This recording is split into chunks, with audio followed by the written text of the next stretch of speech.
Exam top education में आप सभी का फिर से स्वागत है। आज हम फिर से आपके सामने संसाधन एवं विकास 10th क्लास का ज्योग्राफी का चैप्टर है, उसका 5वां पार्ट लेकर हाजिर हुए हैं।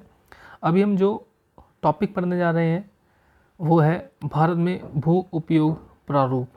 क्या पढ़ने वाले हैं? भारत में भू उपयोग प्रारूप, यानी कि भारत में जो भूमि है उसका उपयोग किन किन प्रारूप के आधार पर किया जाता है, यानी किन किन बातों पर निर्भर करता है। तो आइए देर न करते चलते हैं। भू उपयोग को निर्धारित करने वाले कुछ तत्व हैं जिनमें भौतिक कारक बताए गए हैं। भौतिक कारक अथवा सबसे पहले तो भौतिक पता होना चाहिए। भौतिक कारक का मतलब जिसको हम देख सकते हैं, छू सकते हैं, महसूस कर सकते हैं, तो ये क्या होते हैं? भौतिक होते हैं। जैसे मोबाइल हो गया, और जिनको यूज़ करने से हमें क्या होता है? खुशी मिलती है, मज़ा आता है, तो वो कहते हैं भौतिक। जैसे कि मोबाइल हो गया, मोबाइल को छू सकते हैं, ठीक है। और गाने सुनना, तो हम उसको फील कर सकते हैं, महसूस कर सकते हैं, तो ये क्या भौतिक कारक होते हैं। तो जैसे कि भू आकृति, ठीक है, जलवायु, मृदा के प्रकार, मानवीय कारक जिसमें जनसंख्या, घनत्व आता है, प्रौद्योगिकी की क्षमता आती है यानी कि टेक्नोलॉजी आती है, संस्कृति और परंपरा आदि शामिल है। तो ये सारे क्या है? ये भौतिक कारक है। तो पहला बताया था भू आकृति, यानी जो भूमि किस किस प्रकार की बनी, पर्वत है, पठार है, मैदान है। जलवायु, सर्दी, गर्मी, वर्षा, इस पर आता है। मृदा के प्रकार, उपजाऊ भूमि है या अनुपजाऊ भूमि है, और रेतीली भूमि है। मानवीय कारक, यानी कि वहाँ पे मानवीय क्रियाएं कौन कौन सी होती है। अब बोला कि मानवीय कारक में कौन कौन सी क्रिया बताया गया। जनसंख्या घनत्व, वहाँ पे जनसंख्या ज़्यादा है या कम है, ठीक है। प्रौद्योगिकी की क्षमता, यानी कि वो टेक्नोलॉजी जहाँ पे इस्तेमाल की जा रही है वो अच्छी है, ख़राब है। संस्कृति से रिलेटेड है, क्योंकि संस्कृति से जैसे कि एक ही समय पर, एक ही जगह पर कई प्रकार की जाति वाले और धर्म वाले लोग पाए जाते हैं। जैसे कि एक एरिया हो गया जहाँ पे सिर्फ एक ही जाति के लोग हो गए, एक एरिया हो गया जहाँ पे एक ही धर्म के लोग हो गए, ठीक है। तो इस पर संस्कृति हो गया। तो परंपराएं इत्यादि शामिल है। भारत का कुल भौगोलिक क्षेत्र, जो भारत का जो टोटल भौगोलिक क्षेत्र है, यानी भारत का जो टोटल भूमि है वो कितनी है? 32,87,000 वर्ग किलोमीटर है। लेकिन इसका 93% भाग ही जो है हम उपयोग कर पाते हैं, यानी कि उसके लिए हमें आंकड़े उपलब्ध है उसका प्रयोग करने के लिए।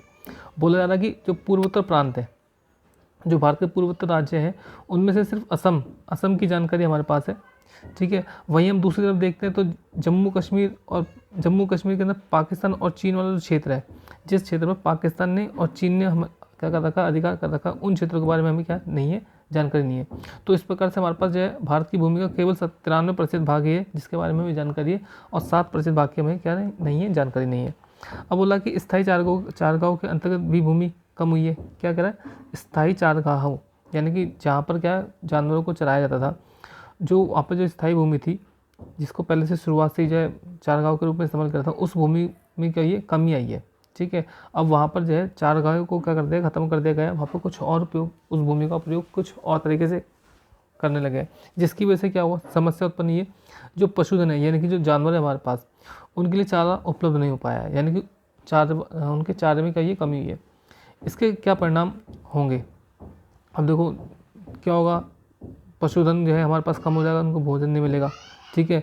और जो है जो पशुधन में जो गिरावट भी आएगी, पशुधन में कैसे आएगी, गिरावट भी आएगी, ठीक है। उनकी इसकी वजह से जो है उनकी जो नस्लें, उसमें भी कमी आएगी, नस्लें में भी जो है बदलाव आएगा, या नस्लें ख़राब भी हो सकती है और कम भी हो सकती है, ठीक है। तो बहुत सारे जो है इसका क्या परिणाम हो सकते हैं। वर्तमान प्रतिभूमि के अतिरिक्त अन्य प्रतिभूमि अनुपजाऊ। बोला कि वर्तमान प्रतिभूमि कौन सी होती है? वो भूमि, अब जैसा कि मैंने बताया था कि ऐसी भूमि जिसमें एक वर्ष का जो उपजाऊ समय होता है उसमें खेती ना करी हुई हो, यानी कि उसको एक समय के लिए खाली छोड़ दिया गया हो। इसके अलावा अन्य प्रतिभूमि जो लंबे समय से खाली छोड़ी गई है, इन पर फसलें उगाने के लिए कृषि लागत बहुत ज़्यादा आती है। किन पर? जो अन्य प्रतिभूमियाँ होती है, क्योंकि यह उपजाऊ के लिए ठीक नहीं होती, यानी कि इनमें जो है बंजरपन ज़्यादा आता है, यानी कि उनका उपजाऊपन है वो क्या हो गया, कम हो गया। तो जिससे क्या होता है, लागत ज़्यादा आती है खेती करने में। अतः इस भूमि में 2 या 3 वर्षों में इनको 1 या 2 बार बोया जाता है। किसको? जो अन्य प्रतिभूमियाँ होती है, तो 2 या 3 वर्षों में सिर्फ एक बार ही बोया जाता है। यदि इसे शुद्ध निवल बोए क्षेत्र में शामिल कर लिया जाए, यानी कि जो हर वर्ष बोया जाता है या हर उसमें बोया जाता है, हर समय में, हर एक जो कृषि वर्ष होता है उसके अंदर बोया जाता है, तो उसमें भी अगर जोड़ लिया जाता है किसको, ये प्रतिभूमि को, तब भी हमारे जो कुल सूचित क्षेत्र होगा, यानी कि कुल उपजाऊ खेत होगा, यानी कि जिस पर खेती हो रही है, वो केवल 54% होगा। कितना प्रतिशत होगा? 54% होगा।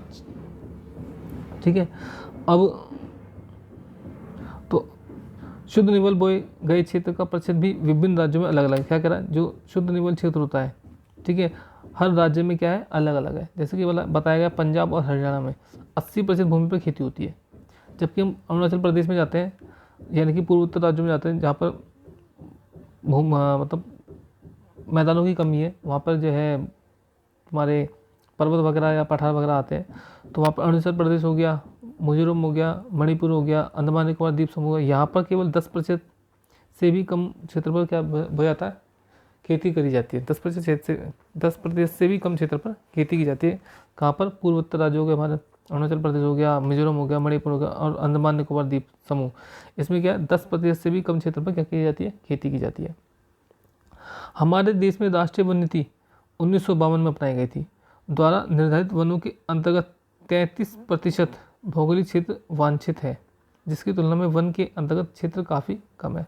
वो कह रहा है कि जो 1952 में राष्ट्रीय नीति अपनाई गई थी वन नीति, उसके अनुसार हमारे जो भौगोलिक क्षेत्र है, यानी कि जो धरती है भारत की, उसमें 33% क्या होना चाहिए, वन होना चाहिए, लेकिन उसकी तुलना में काफ़ी कम है अभी भी। वन नीति द्वारा निर्धारित यह सीमा पारिस्थितिकी संतुलन बनाए रखने के लिए आवश्यक है।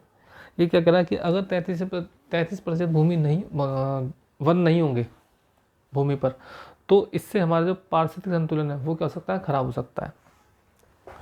वन क्षेत्रों के आसपास रहने वाले लाखों लोगों की आजीविका इस पर निर्भर करती है। भू उपयोग का एक भाग बंजर भूमि और दूसरा गैर कृषि परियोजनाओं में लगाई गई भूमि कहलाता है। क्या कह रहा है, भूमि उपयोग का एक भाग बंजर भूमि कहलाता है, तो दूसरा भाग जिस पर कृषि की जाती है या कृषि परियोजना में प्रयोग की जाती है, ठीक है, लगाई गई भूमि, उसे कृषि परियोजना भूमि कहा जाता है। बंजर भूमि में पहाड़ी चट्टानें, सूखी मरुस्थलीय और भूमि शामिल। तो क्या कह रहा है, बंजर भूमि कौन सी हो गई, चट्टानें हो गई, क्योंकि चट्टानों पे जो है क्या नहीं होती, खेती नहीं होती, चट्टानें हो गई, और तुम्हारे पठार वगैरह हो गए, कहाँ गए, तो बंजर भूमि कौन क्या आएगा, चट्टानें आ जाएगी। सूखी और मरुस्थलीय भूमि आ जाएगी, क्या जाएगी, सूखी और मरुस्थलीय भूमि। मरुस्थलीय भूमि जहाँ पर जो है रेत वगैरह होता है, ठीक है, तो इसको किस में गिनते हैं, बंजर भूमि में गिनते हैं। वहीं बोल रहा है कि कृषि परियोजना में लगाई गई भूमि में क्या क्या आता है, बस्तियाँ आती है, सड़कें आती है, रेल लाइन आती है, उद्योग आते हैं। यानी कि कृषि परियोजना भूमि ऐसी भूमि जिन पर खेती की जा सकती है, वहाँ पर क्या बना हुई है, बस्तियाँ बनी है, सड़कें बनी है, रेल लाइन बनी है, उद्योग इत्यादि बनी हुई है। यानी कि कह सकते हैं ये क्या है, मैदान रहते हैं, तो मैदानों में बस्तियाँ बसती है, सड़कें भी बनती है मैदानों के अंदर ही, रेलवे लाइन बनती है, उद्योग स्थापित होते हैं। तो लंबे समय तक इनका क्या है, काफ़ी प्रयोग किया जा रहा है, ठीक है, जिससे इनका संरक्षण और प्रबंधन नहीं हो पाया है, और लगातार भूपयोग के कारण भू संसाधनों का निम्नीकरण भी हो रहा है। क्या करा गया, निम्नीकरण का मतलब होता है कि भू संसाधन में कमी आना, ठीक है, जिसके कारण समाज और पर्यावरण पर गंभीर आपदा पैदा हो गई है या आपदा आ सकती है, ठीक है। तो ये छोटा सा वीडियो था, आशा करता हूँ आपको समझ आया होगा काफ़ी। प्लीज़ चैनल को जरूर सब्सक्राइब कीजिए, अपने दोस्तों के साथ जरूर शेयर कीजिए। मैं छोटे छोटे वीडियो इसलिए बना रहा हूँ ताकि जो है आपको आसानी से समझ में आ सके। जब हम बड़ा वीडियो बनाते हैं तो उसको जो है पढ़ने में भी दिक्कत होती है, और बढ़ते बढ़ते आदमी क्या होता है, बोर हो जाता है, तो इसलिए वीडियो छोटे बनाए जा रहे हैं। तो प्लीज़ चैनल को जरूर सब्सक्राइब कीजिए, अपने दोस्तों के साथ जरूर शेयर कीजिए और लाइक जरूर कीजिए। धन्यवाद।